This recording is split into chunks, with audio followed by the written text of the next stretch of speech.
राधे राधे महाराज जी। महाराज जी, संसार में हम अक्सर देखते हैं कि जो लोग छल कपट या असत्य के मार्ग पर चलते हैं वे बाहरी रूप से अधिक सुखी, सफल और सम्मानित दिखाई देते हैं, और वही जहां जो मनुष्य सत्य, निष्ठा और धर्म के पथ पर चलता है उसे अधिक संघर्ष, पीड़ा और परीक्षा। जिसको मृत्यु दंड दिया जाता है उसकी आखिरी इच्छा पूर्ति की जाती है, नहीं की जाती ना। इनकी आखिरी इच्छा पूर्ति हो रही है। ये जो पाप कर्म कर रहे हैं, ये जो धर्माचरण कर रहे हैं, इनके पुण्यों का नाश हो चुका है। कुछ पुण्य बचे हैं, वही आखिरी इच्छा पूर्ति हो जा रही है। इसके बाद सर्वनाश हो जाएगा, विनाश हो जाएगा। यहाँ न को कुल रोवन निहारा, राम विमुख असहाल तुम्हारा। मंदोदरी जी रावण को देख करके जब बिखरी खोपड़ियां और भुजाएं पड़ी हैं तो सोच रही है वही रावण है। जब चलता था तो पृथ्वी कांपती थी, चलत दशानन डोलत अवनी। भुजाओं को ठोक देता था तो लोक के लोक खाली हो जाते थे। आज वही रावण बंदरों के पैरों की ठोकर में उसकी खोपड़ियां फुटबॉल की तरह दौड़ रही मैदान में।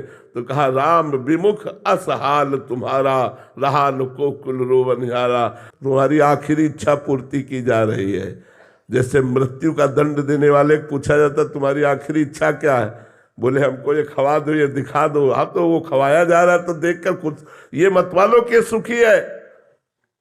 अब वो गड़ासे के नीचे जाने वाला है, अब उसका नाश होने वाला है। दीपक की तरह जलो, धर्म पूर्वक चलो तो कुल परंपरागत चलोगे। हाइलोजन की तरह जलोगे, फ्यूज हो जाओगे। अधर्माचरण करने वाला हाइलोजन की तरह प्रकाशित होता है, फ्यूज हो जाता है, क्योंकि उसके सुकृत नष्ट हो जाते हैं। इसलिए ये देखो मत कि वो पापाचरण करते हुए उन्नति को प्राप्त हो रहा है। ये समझ लो उन्नति को नहीं, वो नाश को प्राप्त हो रहा है। धर्माचरण करते हुए वो दुख को प्राप्त हो रहा है, वो दुख को नहीं, उसके पाप नष्ट हो रहे हो। आगे चलकर बहुत सुख को प्राप्त होगा। जैसे दुर्योधन बड़ा फूला हस्तिनापुर के सिंहासन के लोभ में, चूंकि पिता बैठे हुए थे, मनमानी दुर्व्यवहार किया पांडवों के साथ। परिणाम क्या हुआ? हस्तिनापुर के चक्रवर्ती सम्राट पर महाराज युधिष्ठिर बैठे और एक भी भाई जीवित नहीं बचा, सब मारे गए। अधर्माचरण करने वाला परिणाम में नाश को प्राप्त होता है, और धर्माचरण करने वाला भले दुख भोगे, परिणाम में विजय को प्राप्त होता है, सुख को प्राप्त होता है।